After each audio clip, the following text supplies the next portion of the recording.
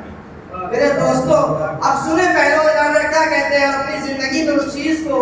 اپنی زندگی میں اس چیز کو اتار کر اپنی زندگی کو بہتر بنائیں. حضرت بہلول دانا کہتے ہیں کہ تم نے جو کھانے کے آداب بتائے, جو تم نے بولنے کے آداب بتائے, جو تم نے سونے کے آداب بتائے, وہ سب فرع ہے, اصل کچھ اور ہے. کھانے کے آداب یہ سب بعد میں ہے کہ بسم اللہ پڑھو یا اچھے طریقے سے کھاؤ. سب سے پہلا کھانے کا آداب یہ ہے کہ جو لقمہ کھا رہے ہو وہ حلال کا ہے, حرام کا ہے, یہ جان کر کھانا, یہ سب سے پہلا کھانا. پھر کہتے ہیں کہ حرام کے لقمے پر کتنا بھی بسم اللہ پڑھ لو پیٹ میں جا کر حرام کا ہی ہو. پھر کہتے ہیں کہ تمہیں بولنے کے آداب بھی نہیں پتا, یہ سب فرع ہے کہ جس کے حساب سے بات کرنی ہے, مخاطب کے حساب سے بات کرنی ہے. اصل یہ ہے کہ جب بھی بولو یہ سوچ کر بولو اللہ اور اس کے رسول کے علاوہ کچھ بھی نہیں. جب بھی بولوں گا اللہ اور اس کے رسول کی خوشنودی کے لیے بولوں گا, ورنہ کچھ بھی نہیں بولوں گا. اور کہتے ہیں تم سونے کے آداب میں کلام پاک پڑھنے کی بات کرتے ہو, ذکر و اذکار کرنے کی بات کرتے ہو, یہ سب فرع ہے. اصل یہ ہے کہ جب تم سونے جا رہے ہو تو اس بات کا خیال رکھو کہیں کسی مومن کا حسد اپنے دل میں کہیں کوئی مومن تم سے ناراض تو نہیں ہے اور تم سونے جا رہے ہو. اگر تم اس طرح سے سو رہے ہو تو تم کتنا بھی ذکر و اذکار کر لو تمہاری نیند بہتر رہے گی. تو میرے دوستو حضرت بہلول دانا کی یہ نصیحت اپنے اندر گامزن کرے اور اپنے آپ کو اللہ کے رسول کی شریعت پر چلائے اور بہترین اخلاق کو اپنے اندر ڈالے کہ جب بھی آپ سے کوئی سوال کرے تو آپ یہ نہ دیکھیں کہ وہ آپ پر ظلم کرتا ہے, آپ یہ نہ دیکھیں کہ وہ آپ کو گالی گلوچ دیتا ہے, بلکہ اللہ کے رسول کی اس حدیث کو یاد رکھے جو تمہیں محروم کرے تم اسے دیا کرو, جو تمہیں سے توڑے تم اس سے جوڑا کرو, اور جو تم پر ظلم کرے تم اسے معاف کر دیا کرو. یاد رکھو تم بہترین اخلاق والوں میں سے ہو جاؤ گے. اللہ رب العزت سے دعا ہے کہ کہنے سننے سے زیادہ ہمیں عمل کرنے کی توفیق عطا فرمائے اور اللہ کے رسول کی سیرت پر ہمیں زندگی گزارنے کی توفیق عطا فرمائے. وما علینا الا البلاغ. السلام علیکم.